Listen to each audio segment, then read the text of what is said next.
Master minds commerce చదవాలనుకునే 10th inter విద్యార్థుల తొలి ఎంపిక. నమస్కారం ప్రియా చౌదరి గారు. నమస్తే అమ్మా. అనుమానం వస్తే దాన్ని ఎలా క్లియర్ చేయాలండి అసలు? ఎవరికి? అది వైఫ్ అండ్ హస్బెండ్ అయినా సరే, పార్ట్నర్స్ మధ్య అయినా సరే, లేదంటే కొలీగ్స్ మధ్య అయినా సరే, యూనివర్సల్ గా మాట్లాడు. నువ్వు ఊరికే అన్ని సరే ఓకే వైఫ్ అండ్ హస్బెండే అనుకుందాం. మనకి ఎవర్ గ్రీన్ కాంబినేషన్ లో ఉండేటువంటి ఆడియన్స్ ఉన్నారు కాబట్టి వైఫ్ అండ్ హస్బెండ్ లోనే క్లియర్ చేద్దాం. ఎందుకంటే వైఫ్ కా హస్బెండ్ కా మళ్ళీ అక్కడే తేడాలు ఉన్నాయి. అరే నీ మనసులో ఉన్నది బయట పెట్టురా భయ్. ఊకే ఇది అదా అదా అదా ఎందుకు? వైఫ్ కి అనుమానం వచ్చిన హస్బెండ్ కి అనుమానం, both sides of the coin మాట్లాడుకున్నాం. Both sides of the coin మాట్లాడుకోవాలంటే లంబా చౌడ అవుతుంది. ఏదో ఒకటి అడుగు.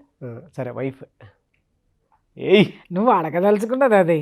అటు ఇటు ఇటు అటు చూస్తే మాకు తెలుదా ఏమే? సరే ఓకే, కానీ క్లారిటీ రావాలనుకున్నావు, క్లారిటీ తీసుకో. సరే ఏం అడిగా? వైఫ్ కి అనుమానం వస్తే ఎలా క్లియర్ చేయాలి? అనుమాన పడితేనా అనుమానం వస్తేనా? పెద్ద కథే. అంతే అంటే ఈజీగా క్వశ్చన్ వేసేసి ఏం చెప్పేస్తావు నేను క్లారిటీ తెచ్చుకుందాం అంటే కుదరదు. నీకేది క్లారిటీ కావాలో ఆ క్లారిటీ కరెక్ట్గా ఉండాలి. ఇక్కడ రెండు విషయాలు డీటెయిలింగ్ ఉంది కాబట్టి రెండు ఒకసారి మాట్లాడతాం. అనుమానం వస్తే అంటే అది నీ తప్పు, అనుమానం పడితే అంటే అది తన స్వభావంలో ఎక్కడో లోపం ఉందని. రెండు విషయాలు. అనుమానం రావడం అంటే ఏంటి? నువ్వు ఏదో ఆమెను స్కిప్ చేయటమో, ఆమె పట్ల కేరింగ్ పట్ల నువ్వు ఇంతకుముందు ఉన్నటువంటి ఆమె పట్ల ఉన్నటువంటి కేరింగ్ కానివ్వండి, ప్రేమ కానివ్వు, లేకపోతే ఇంకేదన్నా ఇంట్లో నువ్వు చూపించాల్సినటువంటి ఆ యొక్క ప్రజెన్సు అవసరమైనప్పుడు నీ ప్రజెన్స్ లేకపోవడమో, మెల్లమెల్లగా దాన్ని తప్పించుకునేటటువంటి ప్రయత్నాలు చేయడమో, లేకపోతే తప్పించుకునే ధోరణిలో నువ్వు ఉన్నావు అనేటటువంటి తను పసిగట్టడమో, ఇలాంటివన్నీ కూడా అనుమానించడం. అవును, నువ్వు క్రియేట్ చేసింది అనుమానించడం. అనుమాన పడ్డము అనంటే నేను అందంగా లేను, అమ్మాయితో ఎవరితోటో మాట్లాడుతున్నాడు, అమ్మాయితో ఏమన్నా ఉందా, వీడు సెల్ ఫోన్ చెక్ చేద్దాం.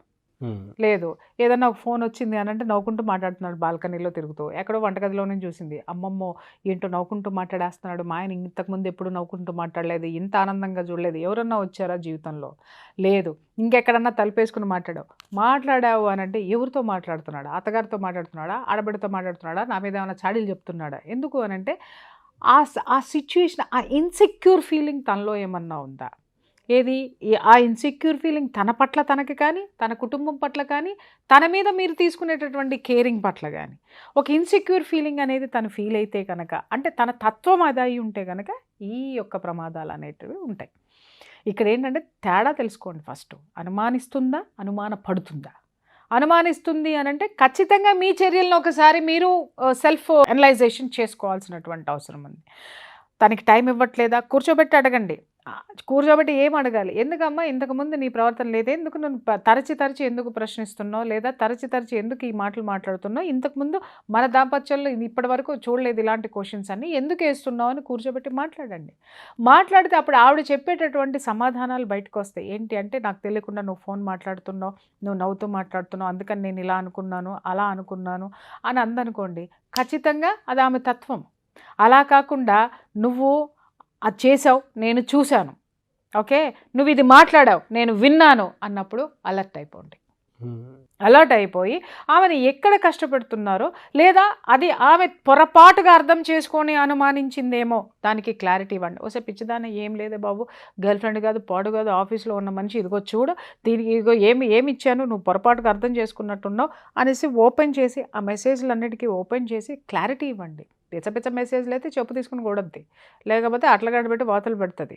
కాబట్టి అలాంటివి పిచ్చి మెసేజ్లు మీరు చూపించలేని ఏమన్నా దాచుకునేటటువంటి మెసేజ్లు ఉన్నాయి అని అంటే ఇమ్మీడియట్గా మీ యొక్క దాంపత్యాన్ని బంధాన్ని సరి చేసుకునే ప్రయత్నంలో పడండి. అర్థమైందా? రెండు తేడాలు ఉన్నాయి అక్కడ. అనుమాన పడటము, అనుమానించడము. రెండిట్లో ఏదో చేసుకొని మీ ప్రవర్తనలో లోపమా, లేదా ఆమె ప్రవర్తనలో లోపమా? ఆమెకు అనుమానించేటటువంటి గుణం ఉంది, లేదా ఆమెకు ఇంకొకటి ఉంది, ఆమెను ఏ విధంగా సరిచేయాలి? మీరు కొంచెం ఎక్కువ కేర్ ఆమె మీద చూసి అవి క్లారిటీలు ఇచ్చి ఆమెకు ఒక ధైర్యాన్ని ఇచ్చి ఆవిడకు ఒక నమ్మకాన్ని క్రియేట్ చేయడం అనేటటువంటిది ఒక పద్ధతి. లేదు అనంటే లేదు ఎక్స్ట్రీమ్ వెళ్ళిపోయింది అనుకుందాం, అన్ని ఎక్స్ట్రీమ్ వెళ్ళిపోయింది అనంటే దానికి సంబంధించినటువంటి treatment, medication and ultimate treatment is meditation. ఇవి రెండు కూడా ఆమెకి ఇవ్వాల్సినటువంటి అవసరం ఉంది. ఇవాళ ఏమవుతుందంటే నాగరాజు, ఈ బిజీ ప్రపంచంలో ఈ సెల్ ఫోన్ అనేటటువంటిది జీవితంలో చాలా అలజడులు రేపుతుంది, లేని పోనివి క్రియేట్ చేస్తుంది, ఉన్న వాటిల్ని చెరిపేస్తుంది.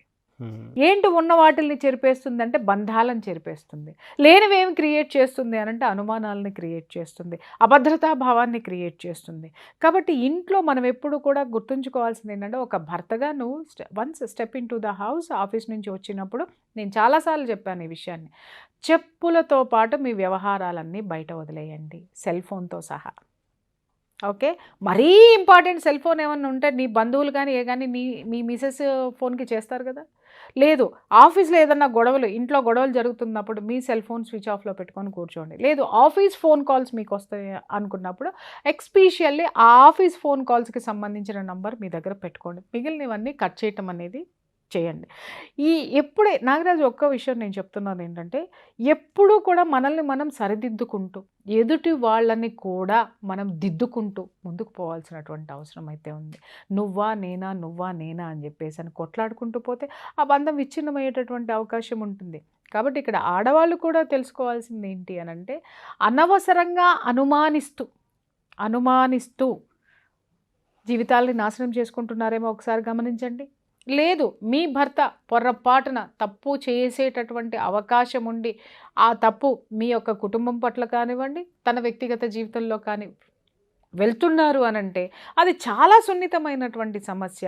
మీరు దాని నుంచి అతన్ని మళ్ళీ మీరు వెనక్కి ఎలా తెచ్చుకోవాలనేటటువంటి ఆ యొక్క దీంట్లో ఆ ఆలోచనలో మీరు ఉండి ఆ పంథాలోకి వెళ్ళి వెనక్కి తెచ్చుకునే ప్రయత్నం చేయండి తప్ప, ఈ అనుమానాల నేపథ్యాలు, ఆ భార్య అనుమానిస్తుందని భర్త 10 మంది దగ్గర వాపోవడము, అలాగే నా భర్త ఇలా చేస్తున్నాడు అని చెప్పి తనకి ఏదైతే అనుమానాలు క్రియేట్ అయినాయో వాటన్నిటినీ ప్రచారం చేసుకుంటూ తిరగడము, అది ఇద్దరికీ కూడా మంచిది కాదు.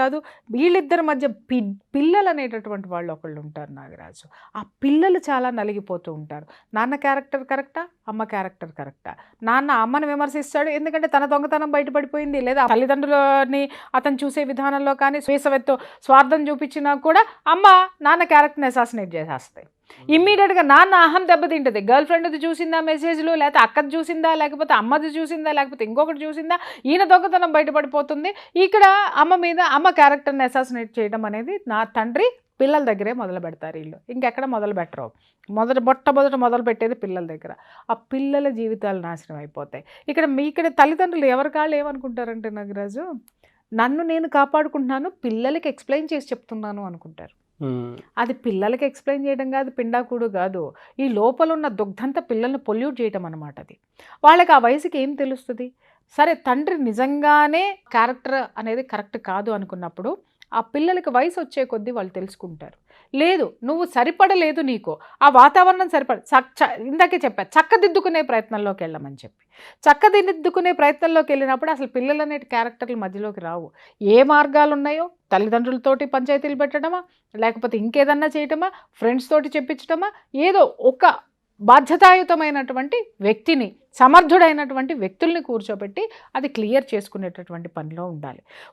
ఈ పిల్లలకి ఏమాత్రం ఇలాంటి గాలి తగలకుండా ఉండాలి. లేదు, భర్త మారడు, ఇలాగే ఉన్నాడు అనుకున్నప్పుడు ఆ పిల్లల్ని కూడా, బాబు కొన్ని పరిస్థితుల వల్ల మేమిద్దరం విడిపోదలుచుకున్నాం కాబట్టి మీరు నాతోటే ఉండండి అని తండ్రో, నాతోటే ఉండండి అని తల్లో, వాళ్ళకి ఏమాత్రం బాధ కలిగించకుండా వాళ్ళని షేర్ చేసేసుకొని వాళ్ళ యొక్క జీవితంలో వాళ్ళకు ఒక మంచి జీవితాన్ని ఇవ్వడం అనేది పేరెంట్స్ బాధ్యతగా కూడా.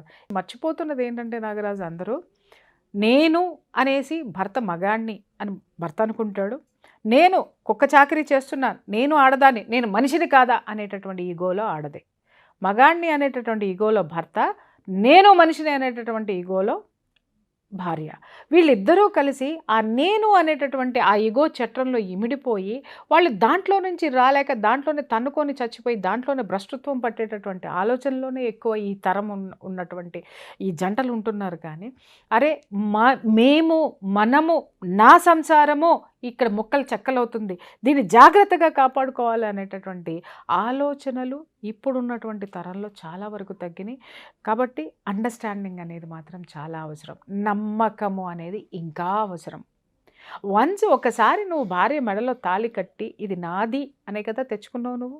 ఆ నాది అనుకున్నప్పుడు భార్య కూడా ఏమీ ఫీల్ అవ్వాలంటే, అరే ఇతని తోటి నేను వెళ్తున్నాను అంటే నాది ఈ ఇల్లు అనేటటువంటిది అనుకుని ఒకరి కోసం ఒకరిని మన్నించుకుంటూ గౌరవించుకుంటూ ఉంటే ఇలాంటివి అసలు చోటే ఉండదు.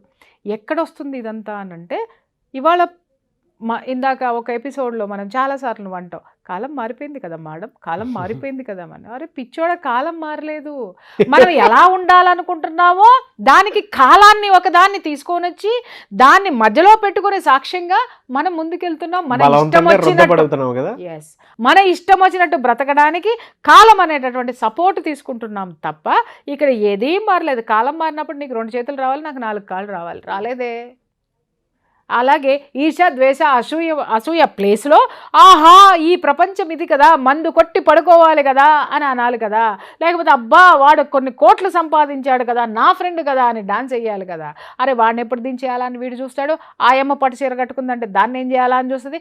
అరే నిన్నగాక మొన్న వచ్చింది, నేను మొదటి నుంచి టీవీలో వీడియోలు చేస్తున్నాను, దీనమ్మ జీవితం ఎవ్వడు నన్ను దేకలేదు, నాకు ఇంత రాలేదు పాపులారిటీ, దీనికి ఇవాళ ఇది వచ్చిందని ఫోన్ చేసినా కూడా పలకకుండా సంవత్సరాల తరబడి ఫ్రెండ్షిప్లు ఉన్నాళ్ళు కూడా ఏ విధమైనటువంటి మొహం చాటేసేటటువంటి వ్యక్తులు ఉన్నటువంటి ఈ ప్రపంచంలో మరి ఇవన్నీ కూడా మారాలిగా. ప్రపంచం మారినప్పుడు మనిషిలానే ఉన్నాడు, మనిషిలో ఉన్నటువంటి ఈర్ష్య, అసూయ, ద్వేషాలు అలాగే ఉన్నాయి. వాటి క్వాంటిటీని పెంచుకుంటూ క్వాలిటీ లేని జీవితాన్ని గడుపుకుంటూ దానికి కాలం అనేటటువంటి పేరు, మారిపోయింది అనేటటువంటి పేరు ఎందుకు పెడతావయ్యా? కాబట్టి అనుమానపడుతున్న బాధ్యత నీదే.